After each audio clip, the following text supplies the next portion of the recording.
passive-aggressive behavior. 3 tips for ruining any relationship. Plus, stay to the end for a secret weapon. To take your badass life to the next level.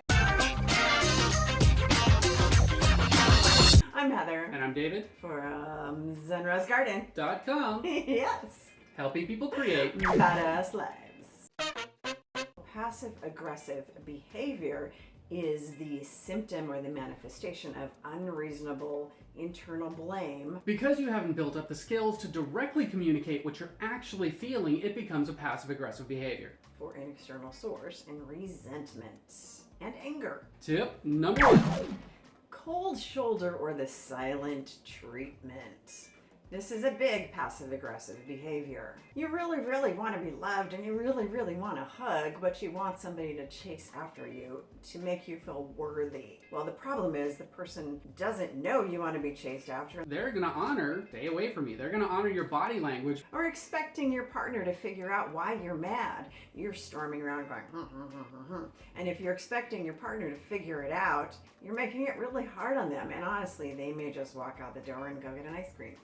This is kind of a bratty behavior. So this behavior speaks to wanting an external source to validate your self-worth. But it kind of breeds an unreasonable expectation from your partner to make it right for you, to validate your sense of self-worth and to make you feel better, to chase after you to make it right. So it's never really going to solve anything. And it's going to be miserable because you're trying to fill a need that can never be filled by something outside of you. Stop being a brat. Tip number 2. Snarky comments. This is the best way to ruin a relationship. Oh my god, you never listen to me. Snarky comments are sarcastic comments or shame-based comments. Now, sarcasm in and of itself is not a bad communication style, except for when it holds shame or snarkiness. Right. So, snarky comments are meant to instill shame in your partner or friend or person in the relationship to control the relationship on some level. You're trying to coerce an outcome by being snarky. This is not a good relationship dynamic because you're caught in this cycle of passive-aggressive communication. And codependent behaviors. So instead of coming out and saying what you really want, you're snarky. Well, this is a gamble for you because the person just might be sick of your snarky comments and go do something on their own instead of doing something that you would really like to do with them. Let me give you an example. I guess you're too busy for me. You never want to hang out. Or, hey, I miss you. You want to grab some lunch? Yes. That's awesome. Let's do it. tip number 3. Taking power away from your partner. This behavior comes from your reaction, your jealousy of your partner's or friend's attempts and efforts to improve themselves on some level.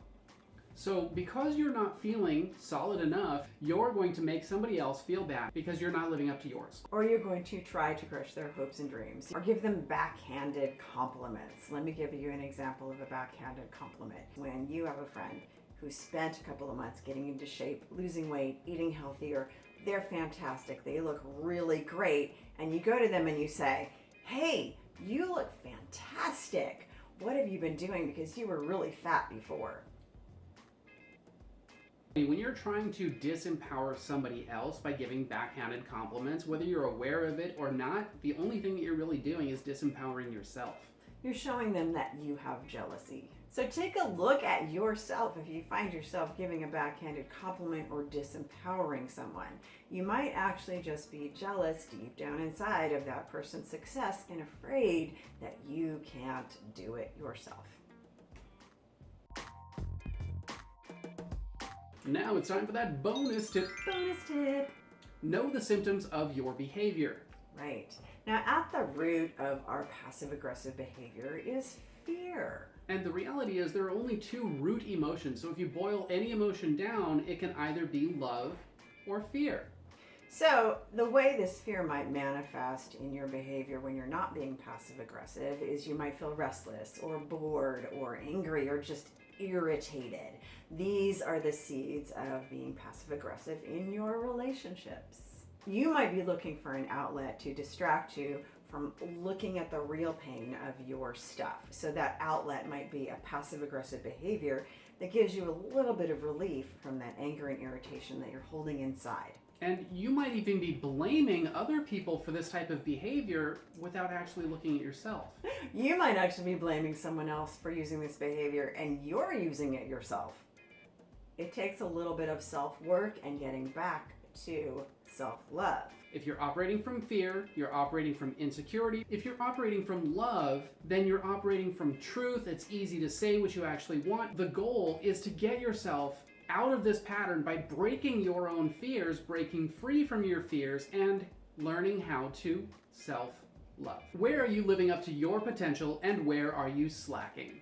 And where are you jealous, secretly, even subconsciously, of other people's success?